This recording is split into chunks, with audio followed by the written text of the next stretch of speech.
Hey everyone, welcome back. In this video, we'll discuss about batch process limitation. So suppose you have around 5 to 10k products and each product contains different types of name and you want to be update that by using the batch process. What do you think? By using that you can modify that? No, because the batch process is only used when you want to perform a same task for same field attribute. In our case, the product name is different for each product. So we can't modify each product from the batch process. If you want, you can select a chunks of product and by do that you can modify.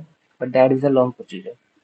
So suppose if five product contain same name, that time you can use the batch process. But if single each line item contain a different name, that time you can't use batch process because it's the same thing. Either you can modify directly product or you can use a batch process for a single line item. So there is some one major limitation in batch process. You can't modify the different types of value in Salesforce Commerce Cloud. Thanks for watching.